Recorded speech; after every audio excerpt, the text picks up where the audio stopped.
Just picked up some replacement speakers for the Jeep. Some these JBL GX 628s. Hopefully these will help improve the sound a little bit with the factory stereo until I replace it. Picked up some of these adapters too from Best Buy, Metro adapters. So I don't have to cut any wires. Hopefully they're the right ones. If not, we'll be cutting wires. Anyway, to get started with the pods in the Jeep, you can pull this side trim panel off. Just pops out. And then you want to take this panel off too, under the steering wheel. The clips actually pull straight out, but then it's hinged down. So that guy comes out, kind of same thing there, it just hinges down. So here's the speaker pod tucked in here. There's two. Be hard to see with the door here, but there's two bolts.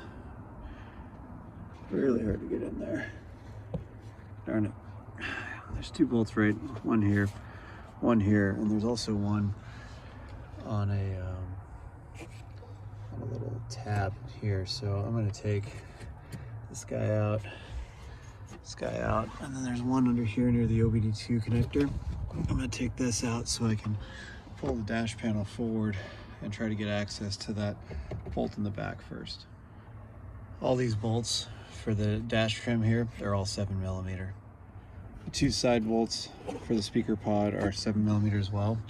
And it turns out this thing in here is actually kind of like a pop clip. And you can feel it from under the structural bar in here. Or it's not structural, but under this bar in here.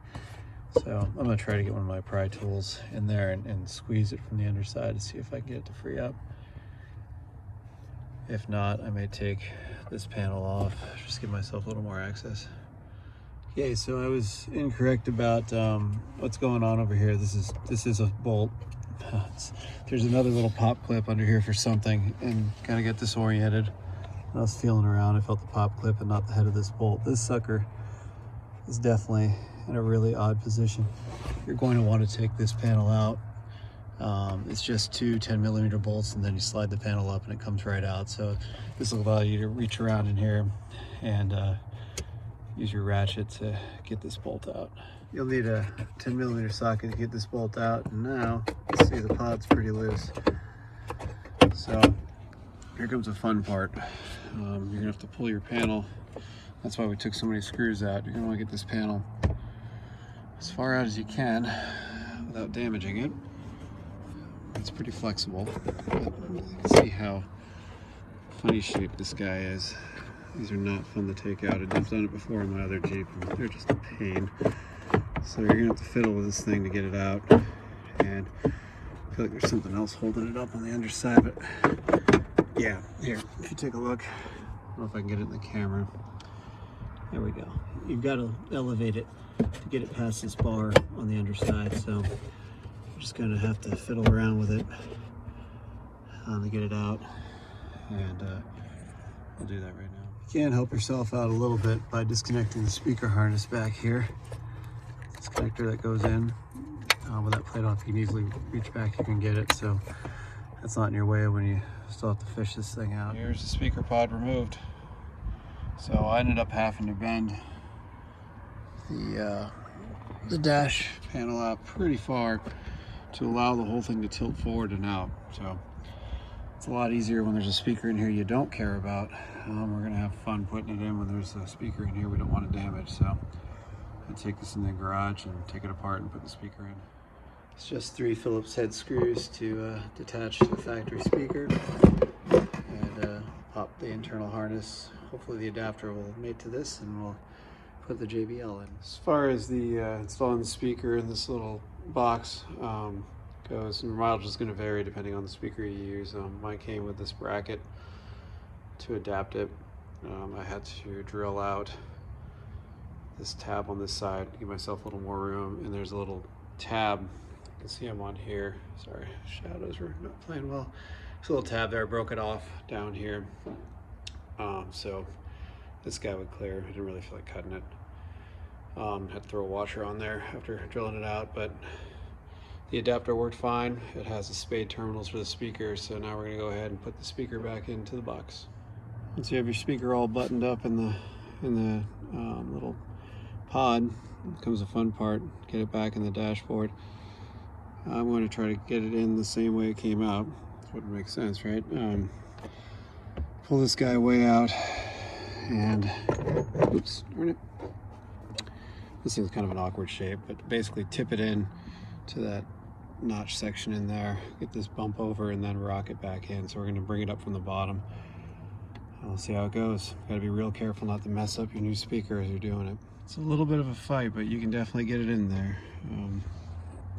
Let's see again. I don't have a lot of room with the door here, but here's about how close it's going to be. I was a little worried with the grill, but that's plenty of room. Yeah, just be real careful of your speaker when you're getting it in here. Take your time. Probably be all right. It's a tight fit. I have a feeling it's designed to take the whole dash off, which would be a huge pain. So don't forget to clip your speaker back in, if I can even find it. There it is back there. Don't forget to hook your actual speaker connection back up again. And you may want to power it up and make sure that everything's running before you button it all up.